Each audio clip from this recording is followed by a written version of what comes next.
We'd like to thank everybody for listening to us today. Welcome to another edition of the Diaries. You for listening. We have a great guest for you today, Mr. Dick Croy. And let me read off his accomplishments because he has a lot of things going on. And he is an award-winning screenwriter, a novelist, and a playwright. He was writer and director of The Fourth Dimension, an internationally syndicated series of 7 60-minute specials on the paranormal. The River Jordan, which he co-authored with the late Henry Burke, was a Book of the Year nominee in 2001. Fugitive Slave, their contemporary drama portraying the historical spirit of the Underground Railroad, is both an award-winning screenplay and a stage play, which has received readings by the Classical Theater of Harlem and other theater companies. Now, he's author of many books: Aliens from Spaceship Earth, The Shasta Gate, The Silence of Anali, The Pyramid Prophecy, Where There's a Will, and it's just a host of other things that we can lay at him. But instead of me saying it, how about I'll bring him in so that he can introduce himself to those of you who are listening. How's it going, Mr. Dick Croy? How are you doing today? I'm doing well. Good evening, Rashid. I am so happy to have you on the show, and I'm glad that you accepted the offer to come on to the show. Could you please? My pleasure. Could you please let the audience know some things about you that they may not be familiar with? Well, I'm sure they're not familiar with anything.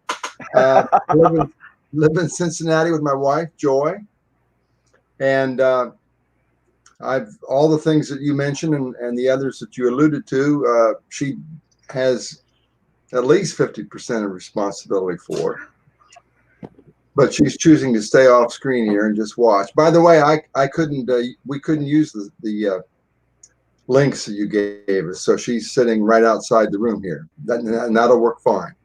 Okay. I'm a writer, still doing writing, although less so these days than before. I'm also an editor, and I'm a literary agent. I have a few clients that I try to find slots for in the publishing world, which is virtually impossible these days. And I'm very pleased to be talking to you tonight, Rashid. And I'm pleased to have you. One of the things that caught my eye was the book that you had written about 9/11 and false flags. Could you elaborate on what made you choose that title and that subject?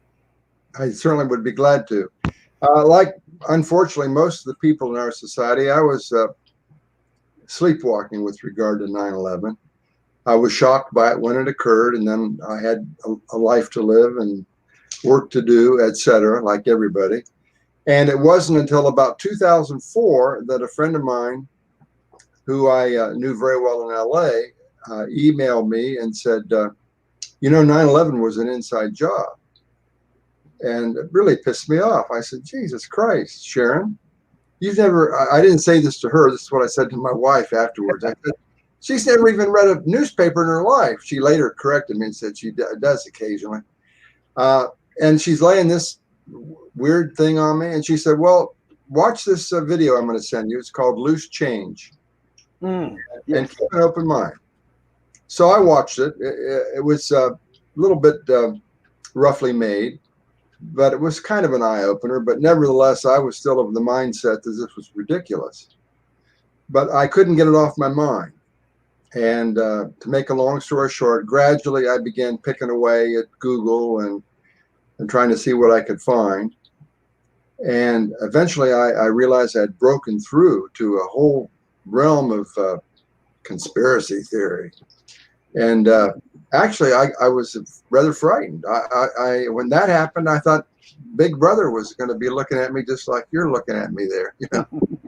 Yeah. And fortunately, I can't think of his name at the moment, but there's a Canadian poet and very much involved person in what's going on in the world politically, who came up with the idea that stuff's going on that we don't know about. And he said, you know, it's so I realized it was natural to me for me to be kind of concerned. But gradually, as I became aware that Big Brother wasn't going to do anything to me, he couldn't give a damn about me, I really got more and more involved in this. Actually, what I was trying to come up with was the concept he came up with was called deep politics, which of course leads into deep state. Deep politics is all those things going on politically that the mainstream media, people in general, won't talk about. But many people are aware these things are going on. And of course, the deep state is the major character in all this. So as I began to see how much work was out there, Rashid, how much material was out there on 9/11, it all began to replicate itself, duplicate itself. It was the same old story. People with passion and intelligence and insight were preaching to the crowd, preaching to the choir, essentially. The same people were getting this information. It was the same information. And I'm a novelist. And I thought, my muse actually came to me and said, hey, here's the thing you need to do. Write this as a novel. I created 3 fictional characters. Frank lost his wife in 9/11. Anita lost her husband. And these are all fictitious people. These are the main characters of False Flag. Everything else is based on reality. And there are some real characters in there, such as David, well, I'll give you his name in a second. And Anna, a young woman of 22, I think is what her age was, lost her husband, who was a sous chef on Windows in the World. Well, Frank and Anita have long since come to the knowledge that this was an inside job perpetrated by rogue elements of our government, Israel's government, possibly Saudi Arabian deep state people.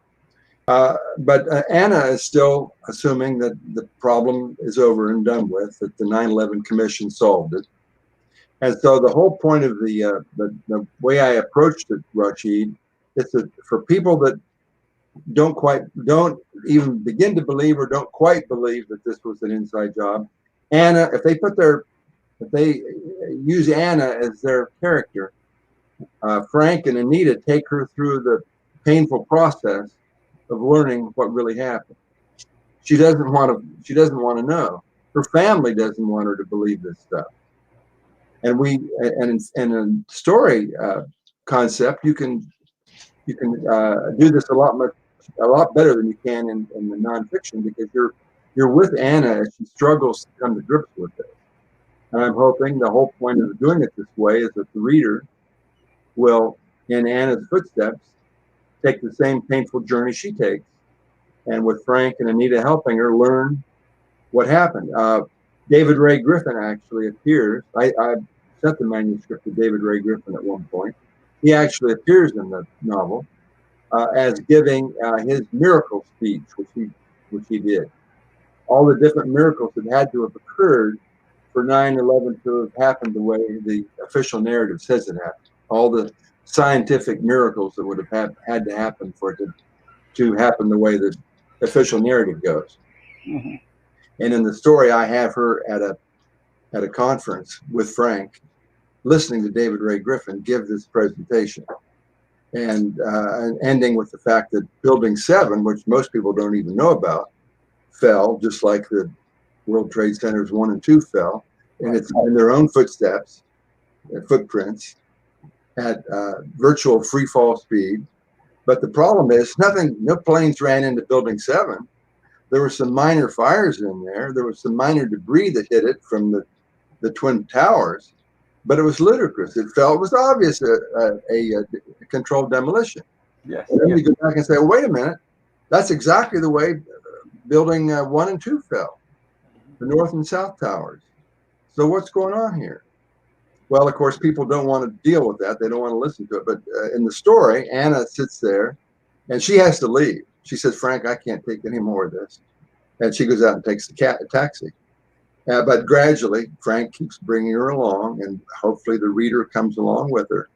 As a matter of fact, the title of false flag has a question mark after it. It occurred to me, I don't want people to think here's some clown that says it's a it's a false flag and he's got his mind made up. Why should I read this? Because I don't believe that. I put a question mark there as if, hey, could this have been a false flag? Well, let's open the cover and see what happens. So that's the story of how it came about. So, have you ever heard of buildings, especially skyscrapers, collapsing in the fashion that those skyscrapers No, collapse? They never have. That's the whole point. You're right. They're built to have planes run into them. Yes. B-52 or a B-47, I forget which, crashed into the Empire State Building in the 40s, right into it. And buildings have suffered far worse fires around the world, and they're built to withstand that. Otherwise, they'd never be built. People, building codes wouldn't allow them to be constructed if a big fire is going to bring them down on top of people. It's something small and minute that may have other people may have glanced over, but it was something that came to my mind immediately, and it's this: how can the planes hit the building and create such an intense heat and burn and melt steel, and yet passports from the so-called hijackers landed neatly on the ground and they were not seared, burned, or anything? Well, yeah, exactly. And within a few minutes, they had the everything on the so-called hijackers. How is that even possible? Well, it's ludicrous. With so many ludicrous. If you look at it with any objectivity at all, let's face it, the neocons bit off far more than they could chew. This was an operation so complex, which accomplished many things, which was good for the neocons, but it was so complex on the bad side that there's red flags everywhere. If you're willing to look for them, that being one of them, the whole thing was ludicrous. Once you see Building 7 fall before your eyes, if you bother to find video on online on that, then you start asking questions. Well, what happened to our air defense? Why were they not there? The idea that 19 people with box cutters could take out our whole air defense, totally ludicrous. The fact that a plane crashed into the Pentagon when there was a hole no bigger than a missile, ludicrous, etc. A lot of other things too. And also, how ironic it was that the government was running air raids and simulations of these things prior to and during the event, and Dick Cheney, vice president at the time, told some of the air command to stand down, and nobody raised no questions, or nobody even wanted to ask the questions of why would that happen at this time. And another thing I want to bring up before we go a little further: how can people who had just learned to could barely fly Cessna planes fly a complex plane like the 747s? Yeah, no way. There's among the many 9/11 cover-up websites, there's one for pilots. I'm sure you're aware of it. There must be I don't know, 200 or 300 pilots that belong to 9/11 pilots for 9/11 Truth. I think that's the name of the website, and they all say, this is impossible. It couldn't have happened. And also, a lot of the people who did some research into this said that they found thermite. Exactly. Would you explain to the people what thermite is and how rare it is for civilians to have to be able to do this? Well, it was nanothermite. Nanothermite is strictly military grade. Nobody uses but the military, to my knowledge. And that was discovered in the debris after of course, most of the debris was carted away. You couldn't investigate it. There was no crime scene. The same people who probably rigged the buildings to explode, a construction firm who demoed uh, stadium in Seattle, they came in and took away all the debris and sent it to China before Yes. it. But there was enough examination to reveal this thermite. And if you'll remember, you mentioned the extreme heat.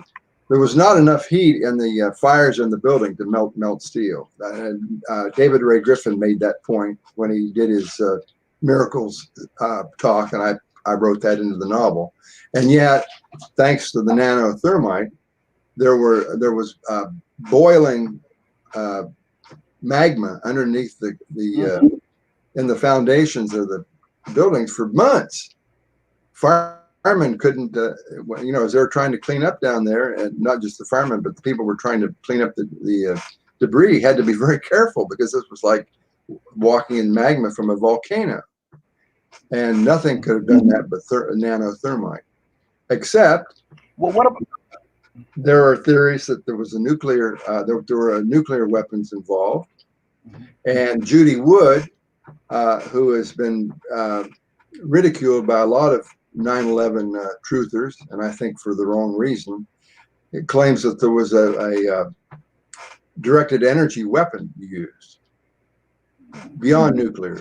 So all three of those could have been involved. First of all, we know it was we know that it was set up to be demoed. That's what made it fall into its own footprint, as opposed to going all over the place. But there are several different people say that there was nuclear weapons involved, and then Judy Wood says there was a directed energy weapon of some kind. And one thing behind this, Rashid, is all the strange fires that happened, cars just going blowing up. Far away from the scene of the fire of the building, in a strange way. And again, in False Flag, I have firemen who talk about how there's no way that they've ever seen anything like this before. They said, "Well, we're used to the jumpers, people jumping off the building. It's horrible, but we're used to that.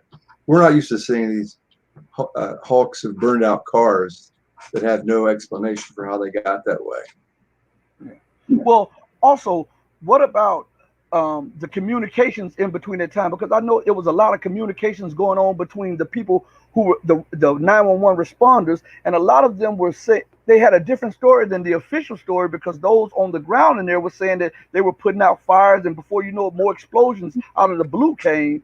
And then those who survived that, there was a documentary done that those who survived that, who had started telling their story, started meeting death all of a sudden, just being the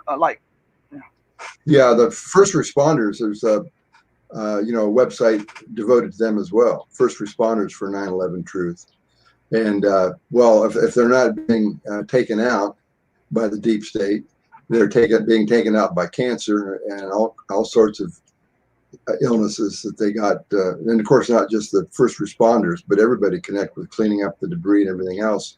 And a lot of residents of Manhattan, the cancer charts, the cancer deaths are off the charts because of this. So, in line with what I was just saying, why do you believe that they're able to perpetrate this in broad daylight? I know about the media organs, but why do you think people are accepting the official story without question, without inquiry? Or why is that? Could you give the people insight of what you believe on this? Well, the psychologists have a term for it called cognitive dissonance. Yes. And I include a little rap poem at the very beginning of False Flag called "Denial." If you can deny anything if it's going to really seriously impede on your vision of reality. If what people are telling you is going to make you have to challenge your whole sense of reality, that's too hard to take. But also, people have been, the people behind this, Rashid, and some people say it goes back 10,000 years, the perpetrators. and you don't have to go that deep down the rabbit hole to believe that 9/11 was an inside job. You can believe that it's something that came about when the CIA was created and was given the freedom to do whatever they wanted to do outside any kind of government oversight, which happened under Truman, who was always sorry that he'd let that happen. But supposedly, you know, once they began, when it was, whether it was thousands of years ago or dozens of years ago, we've been brainwashed. The American public has been brainwashed with television, with the educational system, with the mainstream media, and the more people. Interestingly, it's the better educated people that are less likely to believe this because they've been further indoctrinated. They're more invested in the way things are. I mean, part of the reason I got involved is I'm an old fart who has had a lot less to lose than somebody that has a huge career. And fortunately, I had an understanding wife who sort of let me go ahead and do this.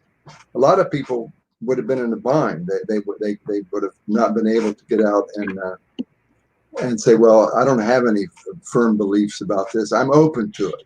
I certainly was not open to it until my friend sent me the message and then had me look at loose change, and then I started checking things out. But that's what psychologists say is the main source behind the fact that most people still won't deal with this, Rashid. Cognitive dissonance. I can't believe that. That'd destroy that would wreck my reality.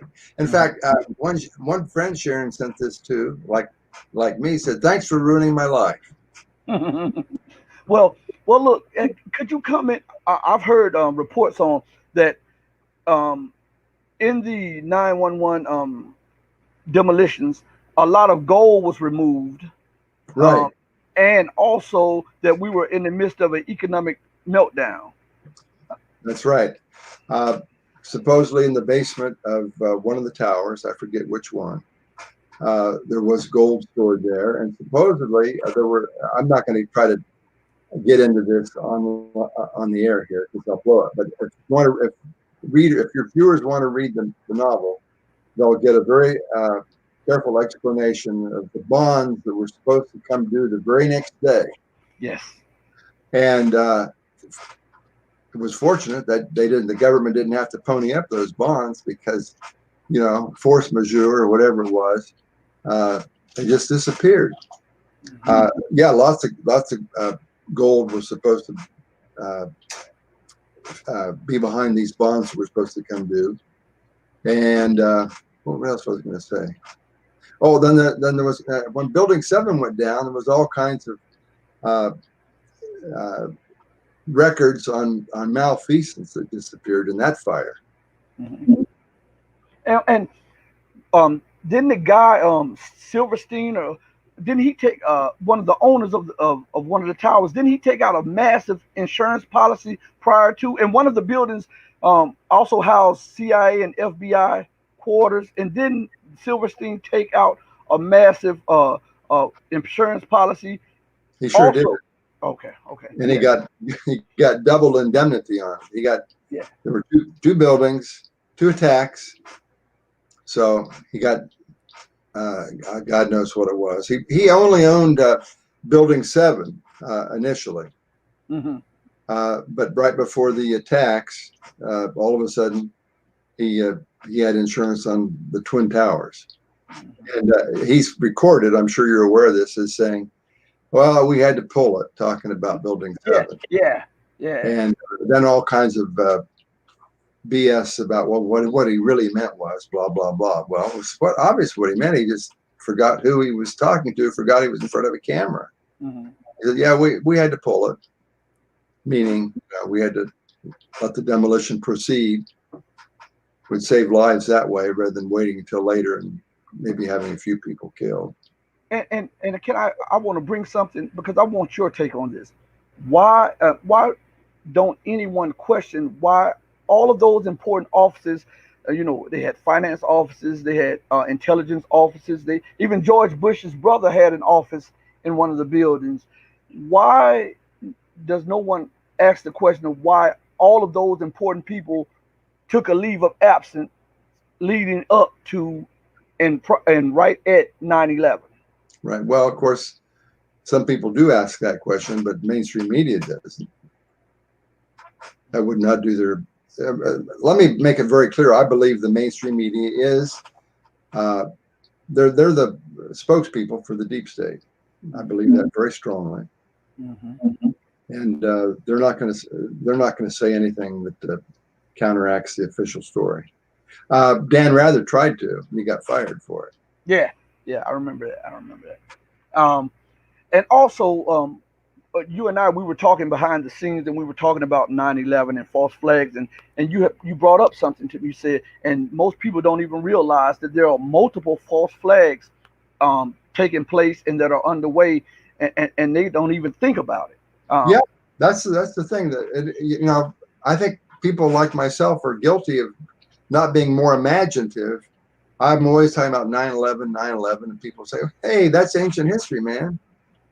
Get it, let's forget about it." But the fact is, 9/11. The thing about 9/11, Rashid, it was so complex. There were so many mistakes made, which is just natural if you look for them. So many red flags that was where all the stuff that's been going on before 9/11, there was the Kennedys and Martin Luther King. There was the Oklahoma City bombing. And then all the mass shootings since 9/11. You really can't get they're not, it's very hard to look at those and say, well, I know that's a false flag because and such and such. But 9/11 exposed itself. It was wide open. So the good thing about the valuable thing about 9/11 for people trying to find out what's going on, and it's pretty late in the game. We better find out real quick. There is a deep state. They are trying. They have a very nefarious game plan, and that's where they were exposed. That should have been where we woke up. They gambled. They said, I think these people are brainwashed enough we can get away with it if we don't make any mistakes. Well, they did make mistakes, but they were right. The people were brainwashed enough. They did not question it. They'd already, they'd blown the Kennedy thing, both Kennedys. Oklahoma City bombing, it didn't occur to me or almost anybody that could have been a false flag. But in retrospect, I'm pretty sure it obviously was. Well, the deep state said, these people are sheep. We can handle this. And then after that, the mass shootings were a piece of cake compared to 9/11.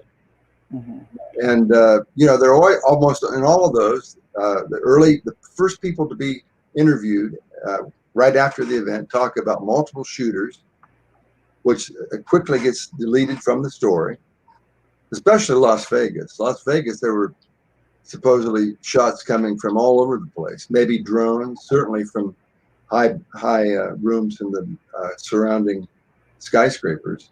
Right. And yes, so supposedly it was just that one guy. He had some kind of, he had a dozen guns or something, which again is ludicrous. So that's the point, Rashid. If 9/11 was something that happened in the past and it ain't ever going to happen again, we could perhaps walk away from it at our peril. But it isn't. It's still going on. And the most recent thing is the scandemic.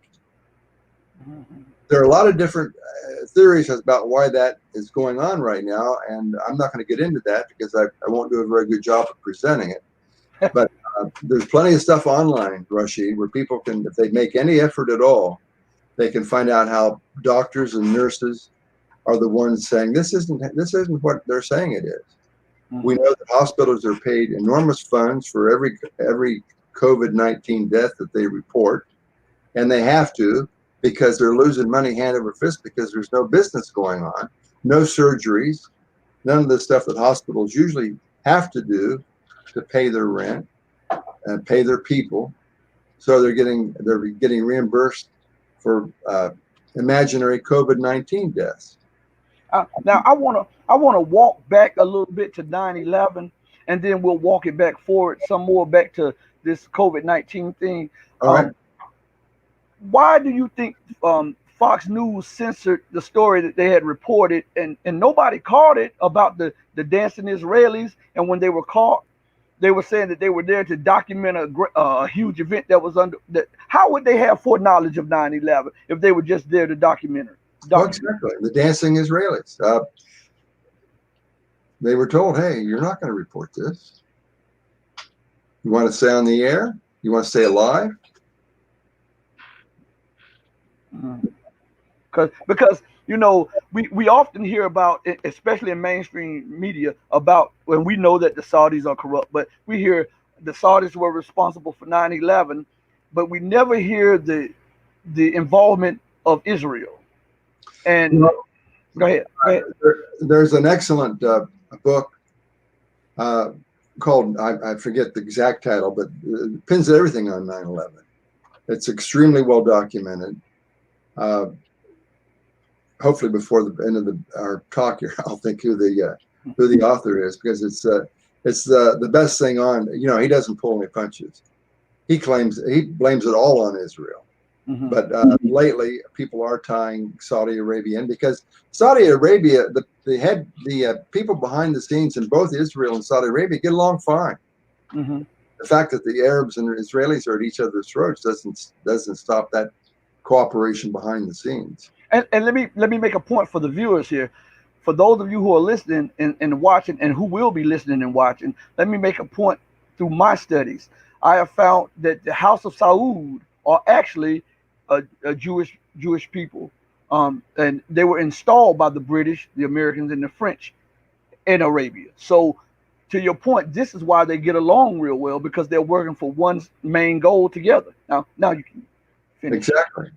And I make a distinction in the book, and somebody suggested I do this, and I'm really glad it happened. I make a distinction between Zionism and the Jewish religion. They're totally different. Yes. Zionism is a nationalist movement, has nothing to do with Judaism at all. So when we talk about Israel being involved, we're not saying the Jews did it, as a lot of fools say. It's not that. It's that they're called by a lot of insiders the Khazarian Mafia, Khazars, Zion, who are Zionists. Mm-hmm. Yeah, and the listeners who will view us later, they're pretty much familiar, because we talk on, and I give them the map of the Khazari kingdom and all of this and where they first started, and so I give them a history on that. All right, I'm glad you did. But now, as we walk forward through the Israelis part in the 9/11, it was something that I wanted to touch on about why. Well, we'll come back to that. But why do you think, from your heart, I'm asking your perspective, why do you think that Israel gets little to no coverage on its involvement in 9/11, when we know that Dick Cheney, we know that the neocons and all of them have a direct connection with the Zionist movement? Well, that's verboten. You know, Rather got as close as anybody in the mainstream media. He didn't even begin to talk about Israel. He just talked about maybe it was some kind of inside operation. His career was over. And a lot of other people, you pointed out earlier, that people go missing, that people are killed. Witnesses, anybody that has some kind of non-disclosure agreement, whether it's official or whatever, that rats, they're dead. People like me can get away with it, because I never promised anybody anything that I was going to say or not say. Same with you. But the people that are in the know and have no business talking, or they know what's going to come of it, they either don't talk, or they ain't here no more. So you talked about COVID, and I want to walk into COVID, because I suffered from, I actually had COVID, and it felt like first it started in my shoulder and my chest, and it felt like I pulled something, because I do a lot of martial arts, so I thought maybe I had re-injured my rotator's cuff, and before you know it, it went up my neck, and I couldn't breathe, and I had fluid all in my lungs and stuff. So I'm a firsthand sufferer of that. I recovered, and I want to tell the people this, that the CDC called, or some branch of it called me and asked me could they take samples of my what is I forget what it is, but they wanted to see if they can make a cure, or have I'm trying to think of what I want to tell you the exact thing that they said to me. They wanted to plasma. I think it was plasma, if I'm not mistaken. And they wanted to do research, and I told them that they were crazy as hell. They thought I was going to give them my DNA or something like that. But I know COVID is real, but I think the stuff that they're saying in the news is exaggerated, and I think a lot of deaths that are being blamed on COVID are just, some of them would come automatically, and some of them are caused by other ailments or illnesses. What is your take on this? Yeah, I totally agree with you. I've heard people say they think they had COVID, and we know that, we know that people. I mean, it seems obvious that a lot of people, especially elderly people, have died of a strange disease which attacks their lungs. It's a horrible way to go. Apparently, you just can't breathe anymore. Yeah, you can. And ramming the tubes down their lungs doesn't do any good whatsoever. But so it's real. Just like a serious flu comes along, you don't say, "Well, there's no flu." Well, there obviously is a flu, and some people get it, and some people die from it. But in this case, it was man-made in a laboratory. There's all kinds of evidence to that effect. That it was man-made in a laboratory. Well, almost certainly is a biological weapon. The next question is, well, was it released on purpose or accidentally? And who, against whom? We don't know those things. But what you said about deaths being attributed to COVID that really were caused by other things, maybe they had COVID, but they had other kinds of things that were far more serious, and that's what killed them. But there are all sorts of people that get killed in a car wreck, and they're COVID victims, according to the hospital. And they get a couple $100,000 for saying so. The other thing I want to say is the CDC and the WHO, World Health Organization, and what's CDC stand for? Joy, what CDC stand for? Well, that's the organization you mentioned. They supposedly, and one thing that I read, they were taken over by the white hats, the good guys who are fighting in this battle that we're in, and all of a sudden they were no longer in agreement with the World Health Organization. They said only about 4% of the deaths attributed to COVID in the United States were actually COVID related. Instead of 200,000, there was 4,000, and you can find that online. The CDC came out and said that. Center for Disease Control. Yeah, CDC stands for the Center for Disease Control. Yes. American organization, whereas World Health Organization, of course, is global.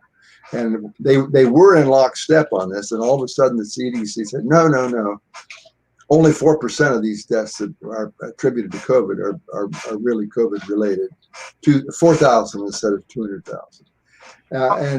Then the fight still seems to be going on within the CDC. If you'll remember, they came out. It can be COVID can be passed through the air, and then they came out and said, no, it can't be. So it seems to be some sort of fight going on within the CDC.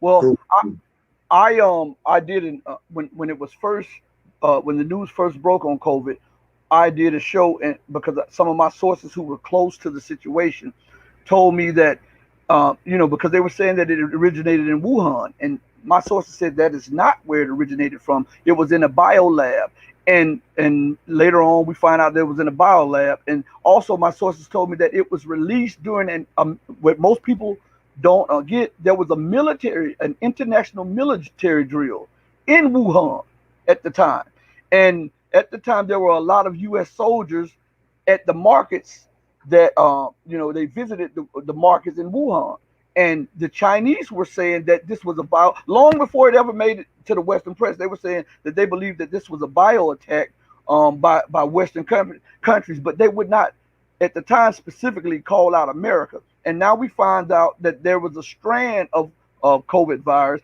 in Europe that predates what they found in Wuhan. So, what is your take on that?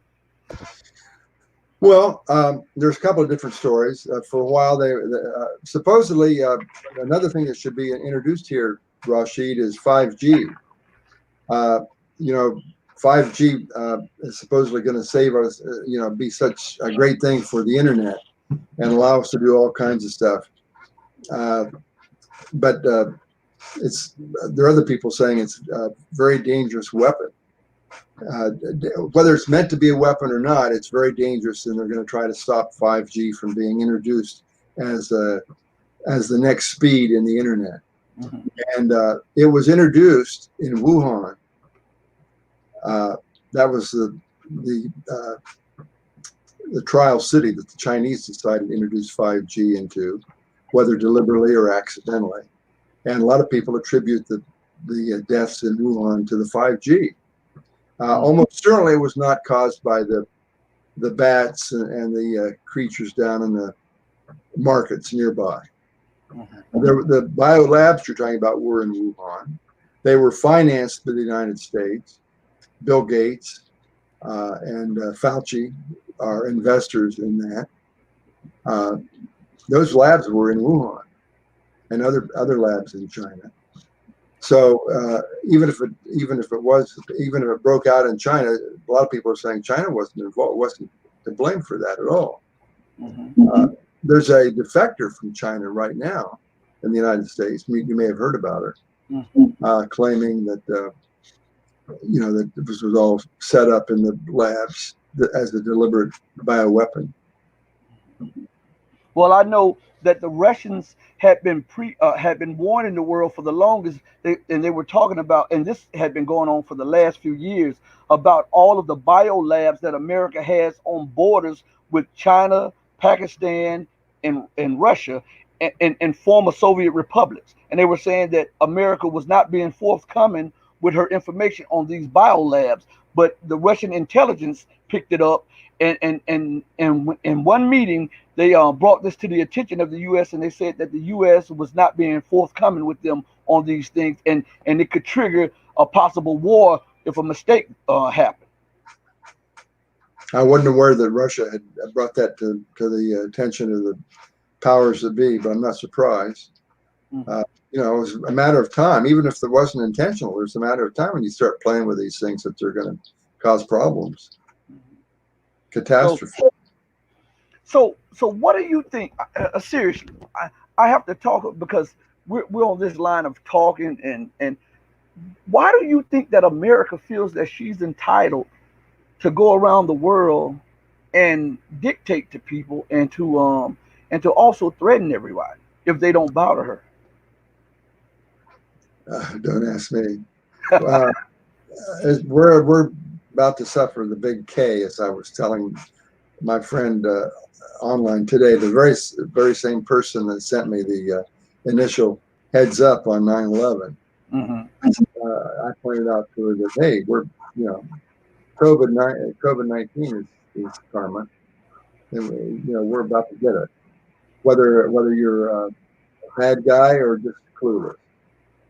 Let's face it, the United States is full of wonderful people, millions and millions of good people. But if they're not willing to look at what's happening and then stand up and point it out, the people that want, the corporations that want the resources of the third world are going to go out and get them. You're aware of the book, are you not, about the guy that was employed as what was the name of that? Perkins is the author. Economic Hitman. That's one of my favorite books. Yeah, exactly. And he talks about not only the people like him that were, tried to do it diplomatically or clandestinely, but then they sent in the jackals. Mm-hmm. They couldn't get it done. Then the jackals came in and took him right out, which we've seen happen over and over again. Why do they feel they can get away with it? Why do they feel they're entitled? They ain't entitled at all. And if they can get away with it, they think that's fine. But I think their reward is coming to them somewhere down the line. Yeah. For those of you who are listening, the book is called Confessions of an Economic Hitman. I've read that book about 40 times. I have it on my shelf with the rest of the books. That is a good read, and it's factual. And he talks about Alunde and all of these events that took place around the world, especially in South and Central America, and how he took part in it. I think everybody should read that book there. And he's also has a new book out going. He said he's going into more detail about the situation. Right. But on that note, as you talk about these hitmen, what is the state of the American economy? Because look, we talk about 9/11, we talk about the missing gold, we talk about bonds coming due the next day, and it just so happened 9/11 hit. We talk about the COVID, we talk about the deployment of military assets around the world. And at the same time, America has become the largest and the greatest debtor nation in the history of the world. These bubbles, these asset bubbles, and all of these things are ballooning out of control. She's taking on more debt, and where do you think that she's headed from here? Because remember, 9/11 happened right before the calling in of U.S. debt. So where do we go? Well, there's a very strong theory that the whole point of COVID-19 is so a global economic reset can take place. Mm-hmm. And supposedly it's taking place right now. Did you by any chance get those links I sent you? Yes, I'm gonna pull them up in just a second. I got them right here, and I was going to wait for a second, and I was going to pull them up. And as a matter of fact, I'll pull them up in a second. But I want to interject 1 second as we talk about COVID-19 and how you say it's leading to a reset. I remember reading Sputnik News. This was a few weeks ago, and you brought something to my mind. As they did an article on Donald Trump on how he says that because COVID started in China, the U.S. should not have to pay back its debt, and the world shouldn't have to pay back their debt to China. So that's along the lines of what you're saying about a global economic reset or something. Could you interject a little bit, and then I'll bring the links up. Well, unfortunately, I couldn't say anything very intelligent about it, Rashid. Way over my head. But supposedly, with all the derivatives and all the BS that was going on in the market for the last 5 or 10 years, that's a gigantic bubble, and it was going to burst one way or the other. So the powers that be, the deep state, mainly it's bankers that are the deep state. They're at the top of the pyramid.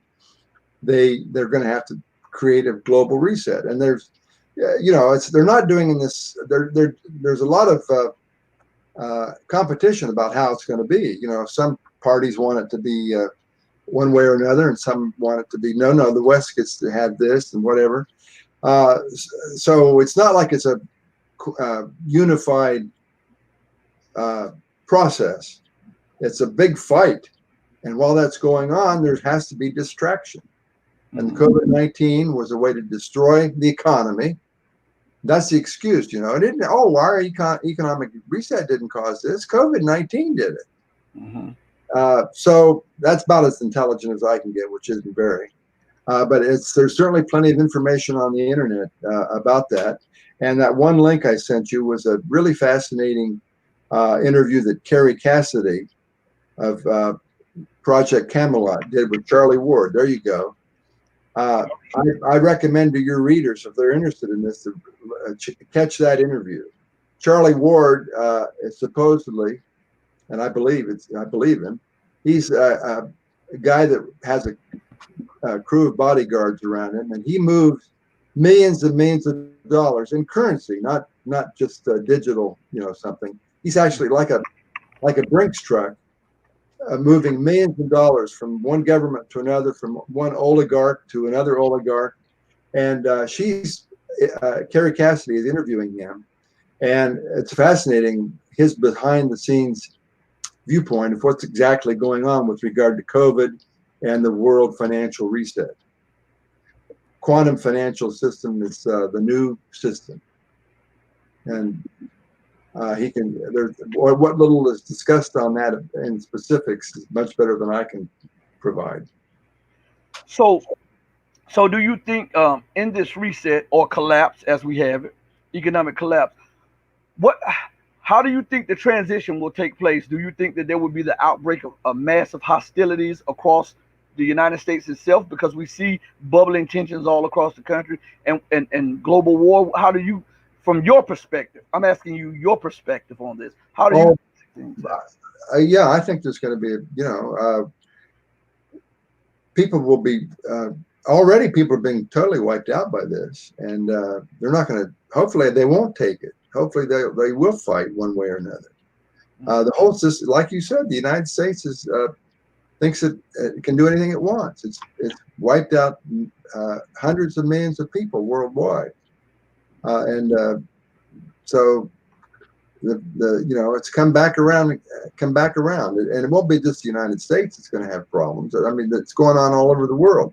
Yeah. What exactly is going to happen, and what will people be blaming? Who can say? They say it's all going to be related to the election. That's BS. It isn't between Trump and Biden. It's between, as some people say, it's between good and evil. And nobody knows quite whether Trump is totally in sync with the good or whether he just sort of there and kept Hillary out so that the white hats could do what they need to do behind the scenes. It's going to be hell for a while, for sure. I was told by F. William Engdahl. Are you familiar with him? The name, but I couldn't tell you who he is. Okay. He's the one who termed the phrase full spectrum dominance. Oh, okay, yeah. And he said that Trump's father was a gangster, and Trump is a gangster, and he said that Trump is doing the dance to make people think that he is in opposition to the deep state. But if he were for 1 second in opposition to the deep state, he would never gotten into office, or they would have killed him immediately. He said, but he's doing what they want him to do, in so many words. That's what was told to me. And so with that being, what is your take on that? Do you actually think that Trump, especially looking at the power situation and in America, do you believe that he's actually just winging it on his own? I think that's largely it, Rashid. A lot of people that thought Trump was leading the charge against the deep state have backed off from that. Mm-hmm. And they're saying he's just a clown that's just sort of, and he's in the middle of all this. But Charlie Ward, this interview I'm talking about, gets into a lot more detail about that. And if Charlie is right, Trump is doing a lot of good things, and he's going to help this all come out right. I hope that's true. But I have an open mind about that, but I'm also very skeptical about it as well. A lot of people, a lot smarter people than I am, who were thinking Trump was the guy, or have backed off from that. Mm-hmm. Well, with this economic situation, back to that, this economic situation, there's no way out if you are the largest debtor nation in the history of the world, and for you to survive, you continue to take on debt. How can you get out of this?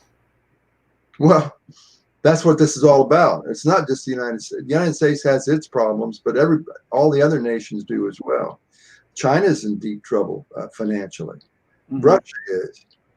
Putin's got people screaming at him. So it's all blowing up. Yeah, it's all blowing up. And that's why the quantum financial system is being developed. And that could be a very evil thing. Some people say that one of the things that the COVID is supposed to do is create a vaccine, which is going to make us all implant chips in us and make us subservient to digital currency, such that if we get out of line, they just turn us off, and we're out of resources of all kinds. Much more likely is that it's whatever they come up with. There's going to be people that are going to be hurt by it, people that are going to be helped by it. But it was a bubble that was the bubble of all bubbles, and it was going to burst. And they're doing it this way, trying to make it do so in a somewhat controlled manner. That's my take on it. So you don't think it would get out of hand? Because a lot of times when we try to control something that's uncontrollable, we wind up exacerbating the problems and making it 10 times and 20 times as worse as if we would have just let it take its natural course. Well, it's already out of hand. A lot of people talk about what the deep state is doing now. The COVID itself is caused by the fact that they're they're terrorized. They're about to be exposed. They're about to be brought to light. It's already out of hand as far as they're concerned.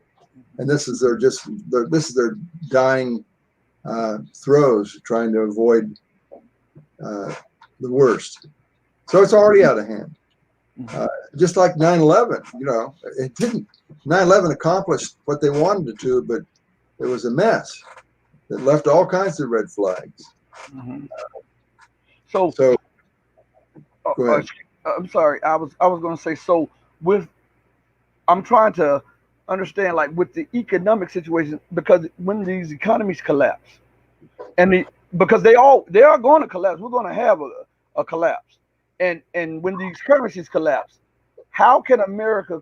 This is my thing. I'm in America. I'm living in America, so I want to know this from your perspective. How can America project power when she no longer has the dollar as the world reserve currency? Well, she can't. Mm. We'll just, be, this position, this unipolar hegemony that we had after the Cold War, which we totally blew because what we thought was going to happen, that wasn't the intention of the deep state. We've blown that, and the United States, hopefully, in a good way, is going to be one of many nations. We'll all get along together, and they won't. And the deep state won't be over us like some giant spider. But see, I see what you're saying, but it doesn't look like America is going to accept this and go out like and accept multipolar, because her stated policy is to not allow any nation or any combination of nations to equal her in military and political and financial power. And with her continually boiling the waters of the South China Sea, with her overthrowing Maduro and in the Middle East and North Africa, and also destabilizing nations or governments that want to break away from being under her thumb in Europe, how can she go peacefully in the night and accept a unipolar world instead of a multipolar world instead of just under her command? How can that? It won't be peaceful, that's for sure. In the military, you've got black hats and white hats at best. The white hats loyal to the Constitution, what the United States supposedly stands for. The black hats totally subservient to the deep state, and they're fighting. Even among the military in the United States, there's going to be a big upheaval. To say nothing of between the United States and other countries. And it's way beyond me to try to predict exactly how it's going to come out. But the United States has less and less wherewithal to say this is the way it's going to be. Mm-hmm. So big military, but they've got powers against them that we'll see. Don't want them to emerge from this the head guy again. Mm-hmm. We don't deserve to. So are you saying that you see civil war and insurrection on multi platforms in America, the military, the government, the population, and then wars on the outside of America? Are you saying? Yeah, and I hope you can have a civil war that never gets to the point where it's ever called that in the history books. Skirmishes. I'm hoping that if there is a civil war, it will be at the level of skirmishes, and the good guys in the military will keep it from getting that too far out of hand. And there'll be revolutionary things going on too. Hopefully, it won't be so vast that you can call it a true civil war. Anything's even approaching our original civil war. And hopefully, whatever revolutionary things happen are kept at a low level so they don't get out of hand. But there's going to be turmoil. You're going to call civil war on one hand and revolution on another, and I'm sure of that. And what is your vision of America? What is your picture of America in the next 3 to 5 years?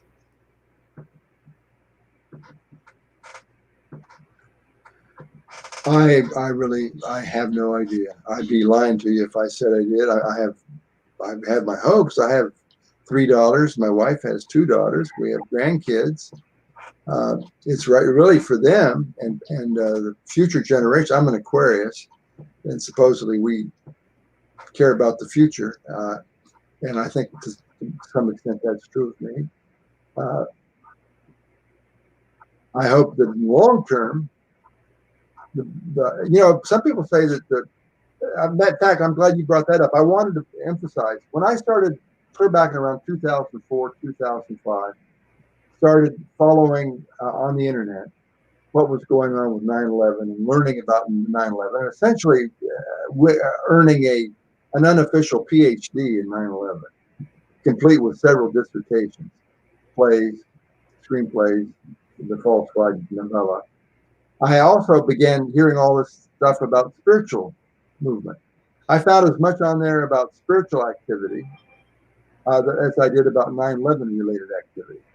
And the consensus was that we're undergoing a revolution in spiritual growth that's going to change 10,000 years of history in which people like the deep state have prevailed. And so I'm hoping long term that's what's going to happen. We're going to emerge into, we're going to avail ourselves of a higher level of consciousness individually and as humanity. And that's full. The internet's full of it. I gradually absorbed it, and I'm grateful. I listened to it, take it in, and that is going to prevail. This upheaval is going to finally be over with, and if the deep state, in fact, is brought down, whether it's 10,000 years of rule or 100, it's no longer there, and we're a more conscious species. It's going to be a whole new way of life for humanity and all the inhabitants of the planet. And a lot of Terry Cassidy and a lot of other people talk about ETs being involved in this fight too. By the way, I was reading articles by Ray Dalio and I forget the professor name, I forget his name, Stephen Roach, I believe his name is, from Yale or Harvard, and they were talking about the dollar and how with the statistics they were predicting the dollar collapse further down the line, but when they got the new data, it changed their prediction to no later than 2021. They see the dollar completely being ran out as the international reserve currency and its total decline. Now, with that being said, and the state of debt in America, and also the tensions that's bubbling again, what is your view of America's streets in the next 12 to 18 months? America's strengths?